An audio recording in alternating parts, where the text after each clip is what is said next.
Welcome to the channel BGMS exam.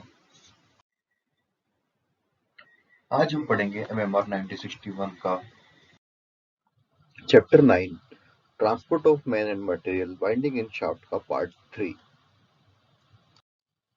Regulation number 85 मल्टीडेक्स। मल्टीडेक्स क्या होता है?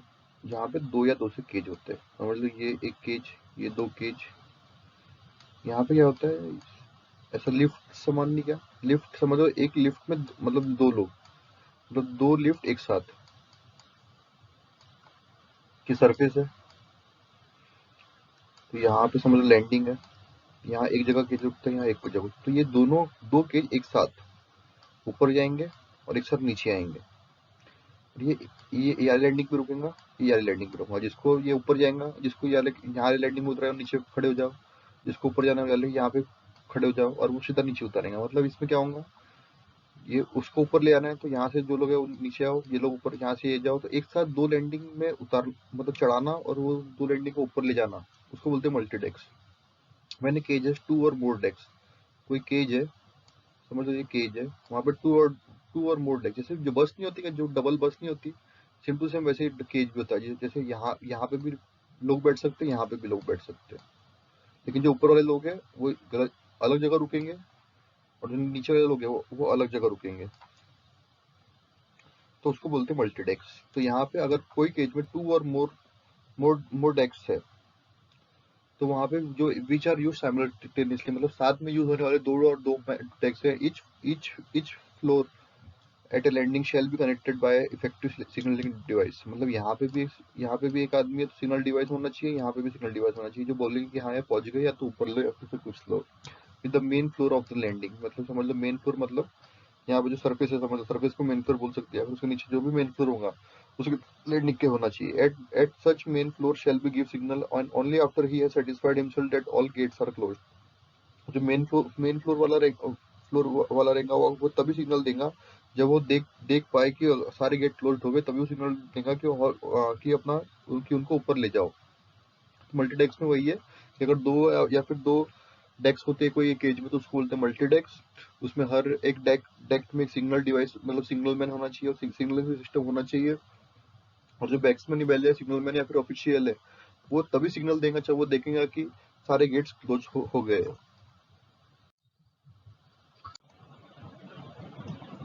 Regulation number 86 Winding of material. Every cage used for raising or lowering of tubs shall be provided with catches or effective contraventions to prevent the tub from falling out. मतलब कोई भी cage अपन use करें, cage मतलब lift ही समझ लो, आप lift समझ लो। Lift है, वहां पे गाड़ी जा रही है, ऐसी एक गाड़ी है, ठीक है।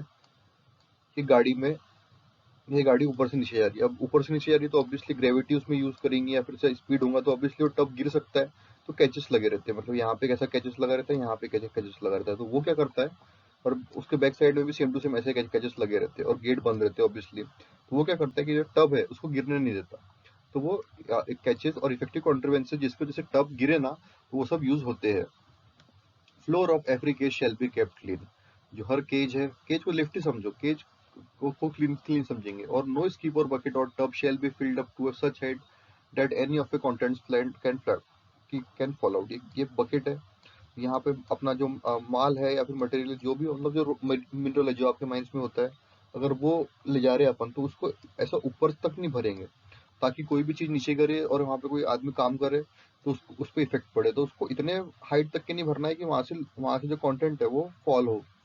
While lowering or raising long timber, pipes, rails, or material projecting over the top of the cage, the projecting end shall be secured fastened to the rope, chain or bow. कोई भी अगर अपन लॉन्ग टिम्बर, पाइप्स या फिर rails material, अपने को क्या बोलते हैं, जो टॉप ऑफ ए केज है। अब जैसे पाइप पाइप को ले जाना है तो अपन उस पाइप को ऐसा ऐसा नहीं ले आ सकते। पाइप को अपने को खड़े ले आना पड़ेगा ऐसा। तो जब लॉन्ग टाइम टिम्बर, रेल्स या फिर मटेरियल को अगर टॉप ऑफ द केज में ले जा रहे हैं, तो उसको एक अपने को रोप से, चेन से या बो से उसको बांध देना है ताकि वो हिले ना, और उसकी वजह से कोई प्रॉब्लम ना हो। ताकि अगर वो गिरे तो प्रॉब्लम हो सकती है, इसलिए उसको अपने को टाइट बांधना है। तो रेल्स, पाइप, इसको अपन ऐसे ले आते हैं, ऐसे हॉरिजॉन्टल, मतलब अपना वर्टिकल ले आते हैं, हॉरिजॉन्टल नहीं ले आते। Regulation number 87, winding in sinking shaft. If the shaft hinges vertical and exceeds 45 meter in depth, there shall be provided for each bucket or other means of conveyance or detaching hood, and there shall be clear runoff space not less than 3.6 between the center of the hole for attaching the detaching hook and the rope shackle and the detaching bail or flat when the bucket is at the top of the landing. अगर सीधी सी बात बोले कि अगर shaft और bench 45 metre से ज्यादा है की डेप्थ है तो वहां पे क्या होना चाहिए, डिटैचिंग हुक प्रोवाइड करना चाहिए। एक हुक ऐसा रहता है, हुक वहां पे 3 ऐसी लाइंस रहती है और वहां पे अपना क्या बोलते हैं बकेट या फिर कुछ भी बकेट या फिर दूसरी चीज अटैच होती है। डिटैचिंग हुक रहता है, नॉर्मली जो बकेट यूज होती है वहां पे हुक रहता है, ये बकेट यूज होती है। ये बकेट नॉर्मली बकेट यूज होती है और यहाँ पे गाइड रोप सेट रहती है जिसकी वजह से वो जो बकेट है वो हिलती नहीं है। नॉर्मली ये बकेट का अरेंजमेंट रहता है। तो सेंटर ऑफ डिटैचिंग हुक और अपना जो ब्रिजिंग बेल और प्लेट है, यहाँ पे बेल और प्लेट रहेगी तो वो 3.6 मीटर से ज्यादा नहीं होना चाहिए। अपन इसके बड़े पड़े थे 3.6 और 3.5, 3.6 गियर्ड इंजन और 3.7.5 डायरेक्ट इंजन के लिए, लेकिन इसमें ऐसा कुछ नहीं दिया है। इसमें 3.6 मीटर से ज्यादा नहीं होना चाहिए तो नहीं होना चाहिए।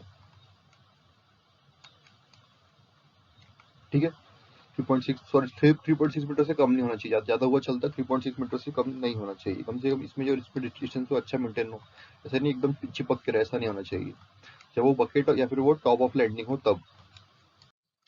If the shaft or hinge is vertical and exceeds 150 meter in depth, the bucket or other means of conveyance shall be provided with sufficient overhead for protection of things falling down the shaft, and there shall be sufficient number of guides and shall be kept extended within 22.5 meter of the shaft bottom at all times. अपने shaft में पढ़े थे कि 30 metre के बाद में अपने को क्या बोलते हैं, अपना जो ओवरहेड प्रोडक्शन है वो करना है, लेकिन इसमें तो अभी 150 मीटर आ गया। ये किसके लिए, सिंकिंग शाफ्ट के लिए, मतलब जहाँ पे शाफ्ट को अपन खोद रहे हैं और उसकी जो डेप्थ है वो और बढ़ा रहे, तो उसके लिए होते हैं सिंकिंग शाफ्ट। मतलब जहाँ पे अभी शाफ्ट की खुदाई चालू है उसको सिंकिंग शाफ्ट। तो यहाँ पे 150 मीटर का प्रोविजन है कि अगर 150 मीटर से ज्यादा का है तो बकेट या फिर अदर मीन्स ऑफ कन्वेंस को पे क्या होना चाहिए, over head protection from things falling out, मतलब जो ऊपर से एक प्रोटेक्शन होना चाहिए।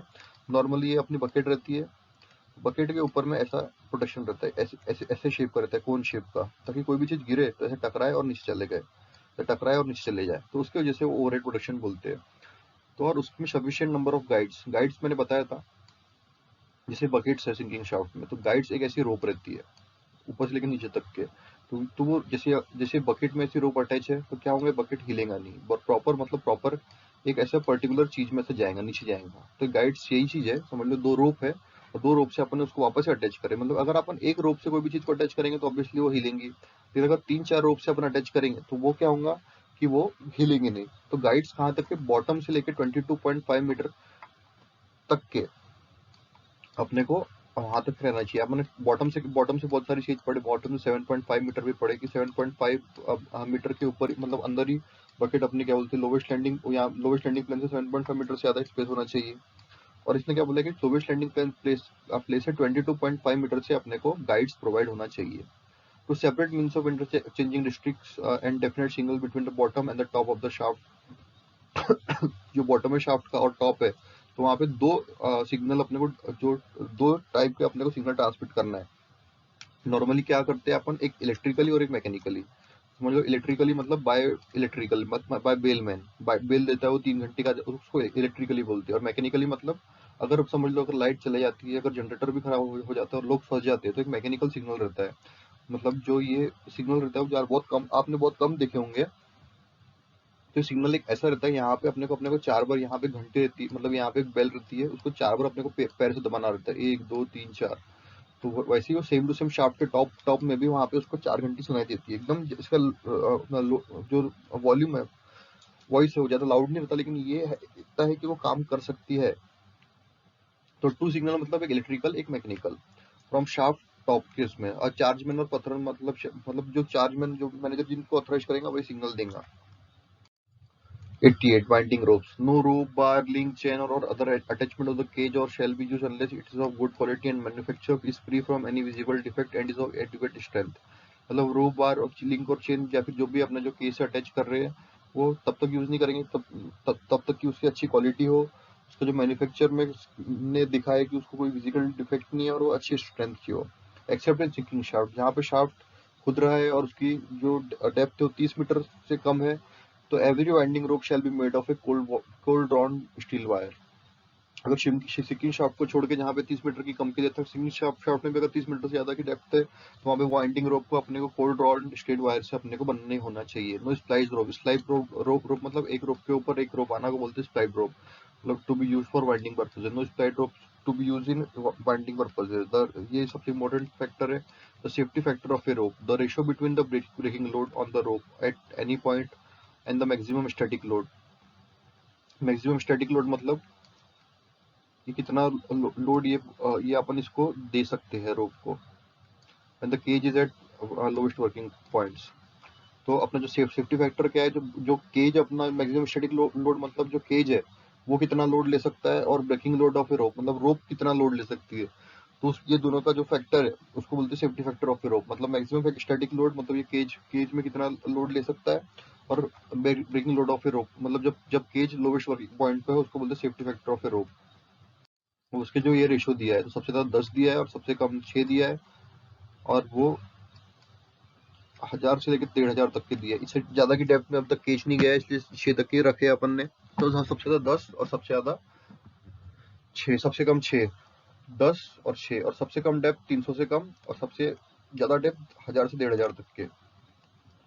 तो अगर 300 से कम की डेप्थ के 300 से कम की डेप्थ में अगर केज है तो जो सेफ्टी फैक्टर है वो 10 से कम नहीं होना चाहिए। अगर 300 से 500 है तो 9 से कम नहीं होना चाहिए। अगर 500 से 700 की डेप्थ है तो 8 से कम नहीं होना चाहिए। 700 से 1000 है तो 7 से कम नहीं होना चाहिए। 1000 से 1500 है तो 6 से कम नहीं होना चाहिए। सेफ्टी फैक्टर मतलब वाइंडिंग रोप का सेफ्टी फैक्टर मतलब ये एक तरफ से ये है, जैसे सेफ्टी फैक्टर से क्या मालूम पड़ेगा कि अपना जो मैक्सिमम स्टैटिक लोड है, मतलब इसमें अगर समझ लो केज है, इसमें अगर अपने 20 किलो का लोड दे सकते हैं, और अपन अगर इसमें 10-30 किलो का लोड दे रहे तो ऐसा नहीं हो कि टूट जाए। अपने को 20 किलो से कम लोड लेना है तो इसलिए वो 10 से कम नहीं होना चाहिए, 9 से कम नहीं होना चाहिए, ऐसे सब ये रेशियो है। सबसे ज्यादा 10 है। अगर 300 मीटर नॉर्मली जो केज की डेप्थ है वो कितनी से रहती है, तो 300 से 500 के बीच में रहती है। जो 300 से कम ही रहती है मैक्सिमम इसमें, तो वो 10 नहीं होना चाहिए। अब 10 से कम नहीं होना चाहिए, 10 से ज्यादा रही चलती सेफ्टी फैक्टर। ये बस हमने रटना है। 10, 9, 8, 7, 6। 300 से कम रहा तो 10, 300 से 500 से रहा तो 9, 500 से 700 रहा तो 8, 700 से 1000 रहे तो 7, 1000 से 1500 रहता रहा तो 6।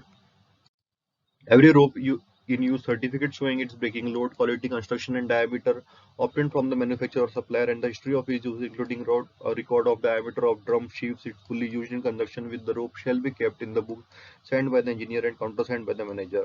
हर rope अपन जो यूज करते हैं उसका सर्टिफिकेट, जो उसमें उसका ब्रेकिंग लोड शो करे, उसकी क्वालिटी शो करे, उसका कंस्ट्रक्शन शो करे, उसका डायमीटर शो करे, और उसकी हिस्ट्री शो करे, उसका जो डायमीटर जो ड्रम्स का है, शीव का है, पुलीफ का है, जो रोप के साथ में यूज हो रही है, वो अपने को मैन्युफैक्चरर और सप्लायर से ऑप्टेन होना चाहिए, और उसको अपन एक बुक में रखेंगे जो इंजीनियर साइन करेंगा और काउंटर साइन करेगा मैनेजर। लाइफ वाइंडिंग रोप की लाइफ कितनी होना चाहिए?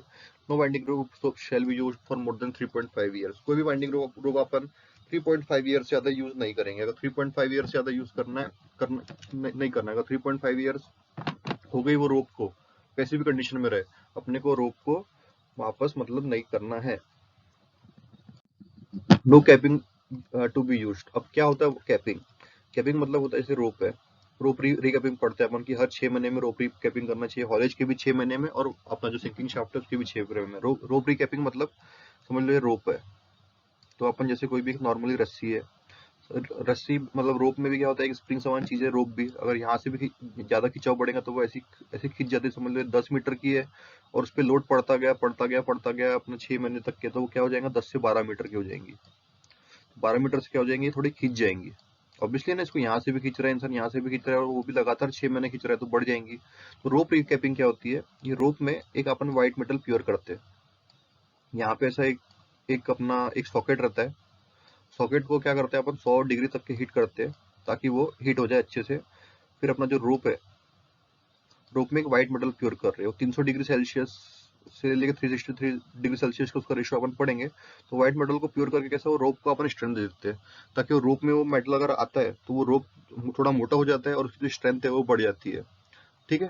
तो no capping to be use विशल वेस्ट to fails to withstand the load at least 10 times the maximum static load। तो मैक्सिमम स्टैटिक लोड से 10 टाइम्स अगर उसने लोड नहीं बियर किया तो अपन वो वाली कैपिंग के बाद में अपन चेक करेंगे कि जो मैक्सिमम स्टैटिक लोड अगर समझ लो 40 है, तो अगर वो 400 केजी लोड अपन ये रोप को देके देखेंगे कि 400 केजी 10 टाइम्स मतलब 400 केजी अगर उसने लोड लिया नहीं और टूट गया, तो अपन वो यूज नहीं करेंगे। तो 10 टाइम्स मैक्सिमम स्टैटिक लोड कम से कम वो करना चाहिए। The length of tapered portion of A socket shall be not less than 12 times diameter of the rope. ऐसा मतलब डायमीटर ऑफ ए रोप है अपना 50 mm उसका डाया है। तो जो अपने को जो टेपर्ड पोर्शन है, मतलब टेपर्ड पोर्शन मतलब कि ये रोप है, ये रोप है, ये रोप में क्या करना पड़ेगा अपने को, वो व्हाइट मेटल प्योर करना पड़ेगा, वो मतलब डालना पड़ेगा। तो जो सॉकेट है, जो सॉकेट मतलब क्या है, जो चीज से अपन उसमें प्योर कर रहे हैं मेटल। अब व्हाइट मेटल डायरेक्ट थोड़ी डालेंगे, डायरेक्ट डालेंगे तो वो अपना क्या बोलते हैं, गिरेगा नीचे। तो इसके लिए अपन एक सॉकेट यूज करते हैं। तो सॉकेट क्या होगा, 12 टाइम्स उसका, कम से कम 12 टाइम्स उसका जो डायमीटर रोप से बड़ा होना चाहिए, जिससे अपन वो व्हाइट मेटल प्योर करते हैं। And when white metal is used in capping, the tapered portion of a socket shall not be less than 8 times the diameter of the rope. बिना व्हाइट मेटल यूज करे वो 12 times नहीं होना चाहिए, diameter of rope से कम नहीं होना चाहिए। और अगर व्हाइट मेटल प्योर करे तो 8 टाइम्स नहीं होना चाहिए, 8 टाइम्स से कम नहीं होना चाहिए। ठीक है। तो जो कैपिंग यूज करेंगे तो 10 टाइम्स मैक्सिमम स्टार्टिंग लोड अपना बियर करना चाहिए वो रोप। और जो टेपर्ड पोर्शन है सॉकेट का, वो 12 टाइम्स डायमीटर ऑफ रोप होना चाहिए जब व्हाइट मेटल नहीं यूज कर रहे। और जब व्हाइट मेटल यूज कर रहे तो 8 times the diameter of rope होना चाहिए कम से, जब हम व्हाइट मेटल यूज करें कैपिंग के लिए। अब अभी अपन ने पढ़े थे कि रोप है, इसमें अपन व्हाइट मेटल डालते हैं ताकि वो रोप की स्ट्रेंथ बढ़ जाए। तो कैपिंग ऑफ रोप मतलब वही समझ लिया अपने, जब रोप को और मोटा करना मतलब कैपिंग ऑफ रोप, उसकी स्ट्रेंथ बढ़ाना उसको बोलते हैं कैपिंग ऑफ रोप, जब वो खींच जाती है। तो मेल्टिंग पॉइंट अपना जो होगा 300 डिग्री से ज्यादा नहीं होना चाहिए। जो व्हाइट मेटल को क्या करता है, अपन व्हाइट मेटल को हीट करते हैं और उसमें हीट करने के बाद में उसको प्योर करते हो रोप में, ताकि वो और स्ट्रेंथ दे उसको। ऐसा ये नहीं रहता कि जैसे रोप अगर लोहे का है तो लोहे को अपन हीट करेंगे और उसमें डालेंगे। व्हाइट मेटल एक लिक्विड रहता है, उसको अपन हीट करते हैं और उससे वो रोप में डालते हैं, तो उसकी स्ट्रेंथ बढ़ती है। तो 300 डिग्री से ज्यादा उसका टेम्परेचर नहीं होना चाहिए। और जब उसको अपन सॉकेट में डाल रहे हैं, सॉकेट रहता है, सॉकेट में अपन व्हाइट मेटल डालते हैं। जब व्हाइट मेटल उसको सॉकेट में डाल रहे हैं तो वो 363 डिग्री सेल्सियस से ज्यादा हीट नहीं होना चाहिए। Socket shall be heated to 100 degree Celsius before the white metal is pure into it. मतलब व्हाइट मेटल को जब अपन प्योर करने से पहले सॉकेट को 100 डिग्री अपने को हीट करना। सॉकेट मतलब एक ऐसी चीज जिससे, सॉकेट मतलब एक डिवाइस इंस्ट्रूमेंट है जिसपे, मतलब एक इक्विपमेंट है जिसके ऊपर अपन व्हाइट मेटल डालते हैं वो रोप में डालने के लिए। तो उसको 100 डिग्री अपन हीट करना पड़ेंगे व्हाइट मेटल डालने से पहले। तो व्हाइट मेटल का टेम्परेचर 300 डिग्री से ज्यादा नहीं होना चाहिए कोई भी टाइम में। और जब उसको डाल रहे हैं अपन अपना जो रोप में, तो 363 डिग्री से ज्यादा नहीं होना चाहिए at the time of pre capping. Every rope shall be recapped once in every 6 month and after every overwind. हर ओवरवाइंड 6 मंथ के पहले उसको रिकैपिंग करेंगे व्हाइट मेटल से। और हर ओवरवाइंडिंग से, ओवरवाइंडिंग मतलब आपको समझता हूँ, ये रोप है समझ लो, ये अपना कुआ है, कुएं में अपना ये बाल्टी रुक रही है और ये अपना वाइंडिंग इंजन में, मतलब जो बाल्टी खींच रहा है। तो क्या होता था, कुआ एक टाइम पे यहाँ पे रुकता था, कुआ में अपने बाल्टी कुएं में यहाँ पे रुकती थी। और ओवर वाइंडिंग मतलब क्या होता है कि बाल्टी वहां नहीं रुकी और नीचे रुक गई। तो ऐसा अगर रुकी तो उसको बोलते हैं ओवर वाइंड। तो हर ओवर वाइंड के बाद में अपने को रोप को रिकैप करना है। ओवर वाइंड हुई है मतलब रोप खिंचाई है, ये कंफर्म है। Regulation number 89, suspension gear. Suspension gear क्या क्या होता है, मतलब ये समझ लो रोप होता है, डिटैचिंग हुक, साइकिल, ये जो अपने जो ये 3 रोप जाती है जिससे अपना जो क्या बोलते हैं, अपना जो केज अटैच है उसको बोलते हैं। तो ये सारे जो पार्ट्स है, सारे जो छोटे मोटे पार्ट्स है, उसका जो पूरा अरेंजमेंट बोलते हैं, जिसकी वजह से रोप मतलब बकेट या फिर केज ऊपर नीचे जाता है, उसको बोलते हैं सस्पेंशन गियर। तो सारा सस्पेंशन गियर को रिन्यू करना है अपने को 10 साल में। उसमें आएगा रोप, डिटैचिंग हुड, साइकिल होगा, अपना प्लेट्स होंगे, सारे केज को जिसको हैंग करते हैं वो सब होगा। तो उसको हर 10 साल में अपने को ये सब नहीं पढ़ना है, अपने को सस्पेंशन गियर को बस 10 साल में अपने को रिन्यू करना है। रिन्यू मतलब हर पार्ट्स को अपने को चेंज करना है। एवरी डिटैचिंग बेल और plate shell be used in safety hook shall be examined. Safety hook और डिटैचिंग हुक सेम रहता है, मतलब जो डिटैचिंग बेल और प्लेट है, नॉट बेल और प्लेट मतलब ये प्लेट्स है। ये प्लेट्स क्या होती है, जैसे ये रोप है तो यहाँ पे एक प्लेट लगी रहती है, ये एक प्लेट लगी रहती है, तो वो बोलती है बेल और प्लेट, जहाँ पे सेफ्टी हुक में यूज होती है। उसको हर 30 दिन में अपने को एग्जामाइन करना है कि वो सही कंडीशन में है या नहीं। सस्पेंशन गियर को 10 साल में अपने को चेंज करना है। और जो अपनी जो बेल और प्लेट है उसको 30 दिन में अपने को एग्जामाइन करना है। Regulation number 90, precaution after recapping. After every installation or recapping of a rope, or after every renewal or refitting of suspension gear, an engineer shall examine the cab and other parts of suspension gear to see that there are proper working order after the cages in full load have made 5 trips up and down. तो हर रिकैपिंग मतलब रिकैपिंग के बाद में क्या करेगा, तो 5 trip जो cage है उसको ऊपर लेगा और नीचे लेगा, जब उसको फुल लोड देके, जो केज है उसको फुल लोड लेके देगा कि अरे भाई अपने रिकैपिंग करे सब बरोबर चल रहा है कि नहीं, तो उसको फुल लोड में रखेगा और 5 ट्रिप्स अप एंड डाउन करेगा। उसमें क्या क्या क्या चेक करेगा, इंजीनियर को एग्जामिन करेगा कि जो भी पार्ट्स है सस्पेंशन गियर के वो प्रॉपर वर्किंग ऑर्डर में है या नहीं। आफ्टर रिकैपिंग ऑफ रोप और सस्पेंशन गियर के हर पार्ट्स को रिन्यूअल या फिर रिफिटिंग करने के बाद। Regulation number 91. Examination of winding equipment. Duty of winding engine or competent person to examine once in every 24 hours. जो इंजीनियर या फिर कॉम्पिटेंट पर्सन है उसको हर 24 घंटे में क्या करना है, an attachment of winding rope to a drum. जो ड्रम है वहां से जो रोप अटैच है उसको डेप्थ इंडिकेटर, जो इंडिकेटर मतलब जो डेप्थ दिखाता है वो parts of suspension gear in the shaft, मतलब हर सस्पेंशन गियर के पार्ट्स को, केजेस को और अदर मीन्स ऑफ कन्वेंस को और गेट्स को, और every external parts of winding engine apparatus and brakes for the winding engine। Her parts, external parts of winding apparatus को और ब्रेक है सबको चेक करना है। मतलब इंजीनियर और कॉम्पिटेंट पर्सन को हर 24 घंटे में क्या करना है, जो वाइंडिंग रोप है ड्रम को उसको देखना है, डेप्थ इंडिकेटर को देखना है, पार्ट्स ऑफ सस्पेंशन गियर को देखना है, और मतलब हर चीज को 24 आवर्स में, छोटे छोटे पार्ट्स को हर 24 आवर में एग्जामाइन करना है वाइंडिंग इक्विपमेंट को। Once in every 7 days, winding rope by passing the rope at a speed not exceeding 1 metre per second, external parts of winding engine the guides and signal arrangement. कम से कम 7 दिन में एक बार रोप को अपने को जो 1 मीटर से ज्यादा की स्पीड में नहीं घुमाएगा, मतलब 1 मीटर से कम की स्पीड रखेगा, और जो वाइंडिंग इंजन के एक्सटर्नल पार्ट्स है, गाइड्स और सिग्नलिंग अरेंजमेंट है, वो सबको चेक करेगा। मतलब 7 दिन से कम में उसको 24 घंटे में सारे वाइंडिंग इक्विपमेंट को एग्जामिन करना है, और 7 दिन से कम में उसको कम से कम रोप को 1 मीटर पर सेकंड से कम की स्पीड में ले जाएगा वो। और उसमें वो जो वाइंडिंग इंजन के सारे पार्ट्स है, एक्सटर्नल पार्ट्स है, सबको चेक करेगा। वंस इन एवरी 30 डेज, मतलब 30 दिन में क्या करेगा कि जो रोप, मतलब जो रोप है वाइंडिंग रोप को 0.5 मीटर पर सेकंड से ज्यादा नहीं ले जाएगा। मतलब रोप का जो 30 मीटर से मतलब 30 मीटर से जो कम का पार्ट है रोप का, वो डर्ट, ग्रीस या फिर कोई भी चीज से अपना वो क्लीन होना चाहिए। Any reduction in circumference of rope, मतलब रोप का कोई भी चीज चेक करेगा कि कोई अपना जो मतलब रोप का जो कम तो नहीं हुआ उसका जो जो साइज है। कोई condition of a wire as to wear, कोई जो वायर है कम से कम वो वियर तो नहीं हुआ, कोरोजन तो नहीं हुआ, ब्रिटिश नहीं हुआ, फ्रैक्चर, सबको नोट करेगा वो। Once in 12 month the condition of internal parts of winding engine. 12 महीने में जो इंटरनल पार्ट्स है वाइंडिंग इंजन को उसको चेक करेगा। तो अपने पड़े 24 घंटे, 7 दिन, 30 दिन और 12 मंथ। 24 घंटे में मतलब सारे वाइंडिंग इंजन के पार्ट्स को एग्जामिन करेगा। 7 दिन में 1 मीटर पर सेकंड से कम की स्पीड में चेक करेगा वाइंडिंग इंजन के पार्ट्स को। इंटरनल मतलब external parts of winding engine में 0.5 मीटर पर सेकंड से भी हर पार्ट्स को एग्जामिन करेगा 30 दिन के अंदर। और जो 12 दिन है internal parts of winding engine, मतलब एक्सटर्नल पार्ट्स को 7 दिन में, इंटरनल पार्ट्स को 12 महीने में। जब 24 घंटे, 7 दिन, 30 दिन और 12 महीने, ये winding examination of winding equipment के प्रोविजन का जो जो इंटरवल्स है वो है। 92. Gates and fences. Suitable gates or fences shall be provided at the top of every shaft or winch and every inset in use, and every such gate at the shaft top shall be self-operating। जो gates और fences अपने को provide करना है shaft और winch में, और सारे gate और जो shaft में self operating होंगे। ऐसा ना होगा कि मतलब वो खुद ही ऑपरेट, ऐसा ऑटोमेटिक नहीं होगा, वो सेल्फ ऑपरेटिंग होगा। मतलब जो गेट खोलेगा कौन, तो एक मैनुअली होना चाहिए, ऐसा नहीं होना चाहिए कि अपने ऑटोमेटिक खुले। Adequate bypass shall be provided at landing where person has to pass from one side of a shaft to another, not for not allowing any entering or crossing the shaft. Such passby shall not be less than 1.8 meter height and 1.2 meter wide and shall be clear for obstructor। ठीक है, मतलब ये one side of shaft to another, मतलब एक shaft है, इसमें एक ये साइड हो सकती है, एक ये साइड हो सकती है, या तो यहाँ पे भी एक साइड हो सकती है, इधर साइड या मतलब इधर साइड और इधर साइड, मतलब 4 साइड हो सकती है।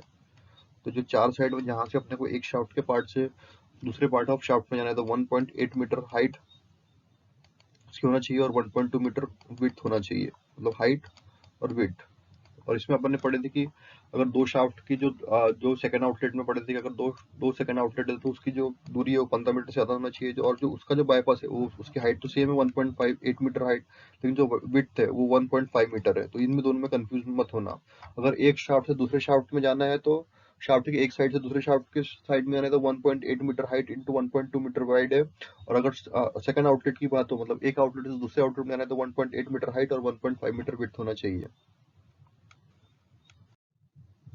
Regulation number 93. Duties of a person riding or working in shaft. No person to get in और get off a cage in motion, मतलब कोई भी केज में ना अंदर आएगा ना बाहर जाएगा जब केज मोशन में, मतलब चालू में हो, मतलब समझो केज मतलब लिफ्ट है, लिफ्ट में कोई अंदर या फिर बाहर नहीं आएगा जब लिफ्ट चालू हो।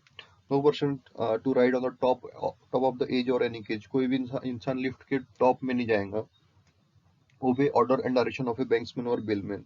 बैंक्समैन और बिलमैन मतलब वो लोग जो जो लिफ्ट को चला रहे हैं, मतलब वो लोग जो जो सिग्नल दे रहे हैं या फिर कोई भी डायरेक्शन या फिर ऑर्डर दे रहे हैं, क्योंकि उनको बहुत कुछ पता है तो उनके ऑर्डर को फॉलो करेगा। No winding to be permitted when person are engage in examination repair work of winding operation. कोई भी वाइंडिंग अपन को तब नहीं चालू करना है जब वाइंडिंग का रिपेयर या फिर एग्जामिनेशन या फिर कोई भी चीज चल रहा है, ऑपरेशन चल रहा है। While engaged in such examination or repair work, a person shall be accompanied by at least another person। जब भी रिपेयर वर्क चल रहा है तब ऐसा नहीं होना चाहिए कि कोई अकेला इंसान ही रिपेयर वर्क कर रहा है, उसके साथ में कोई और पर्सन भी होना चाहिए। Use safety belt for protection अगर रिस्क ऑफ फॉलिंग है, मतलब कोई भी सेफ्टी बेल्ट यूज करना पड़ेगा। सेफ्टी बेल्ट क्या होता है, आपने एक पिक्चर में देखे होंगे या फिर से कोई देखे होंगे, जो बड़ी बड़ी बिल्डिंग्स रहती है वहां पे बड़े बड़े कांच रहते हैं, तो कांच को साफ करने के लिए बाहर से कोई आदमी अगर वहां पे कांच साफ करता है तो वो सेफ्टी बेल्ट में रहता है ताकि वो वहां से गिरे ना, अगर प्रॉब्लम उसका सिल स्लिप होता है तो वही होता है सेफ्टी बेल्ट। वैसे केजेस में भी वही सेफ्टी बेल्ट यूज होता है कि अगर प्रॉब्लम हुआ, अगर अगर वो केज अगर बकेट वकेट अगर गिर रही है तो अपन वो सेफ्टी बेल्ट से बच सकते हैं। ठीक है, और हेड तो आपको पता है जो नॉर्मली हेड हेड होती है अपनी, वही helmet. Regulation number 94, general precaution. No unauthorised person shall to be allowed in winding engine room. कोई भी वाइंडिंग इंजन रूम में कोई अनऑथराइज्ड पर्सन अलाउड नहीं होगा। नो एडोलेसेंट और वुमेन, एडोलेसेंट मतलब बच्चा या फिर कोई वुमेन, शैल बी डिसेंड और ascend the cage unless the account by adult males. कोई भी वुमेन या फिर कोई आदमी, कोई छोटा बच्चा वो अपना ना केज को नीचे लाएगा ना ऊपर लेगा, कम वो तभी ला सकता है जब उसके पास साथ कोई एडल्ट मेल साथ में हो तभी। Thank you. और इस चैनल को सब्सक्राइब कर दो तक, और आखिरी तक कि हम ये वाला पूरा एमएमआर की सीरीज कंप्लीट करेंगे और रेस्क्यू रूल की भी सीरीज लाएंगे, तो आप प्लीज सब्सक्राइब कर दो और शेयर करो ताकि और भी लोगों को ये वीडियोस मिलते जाए।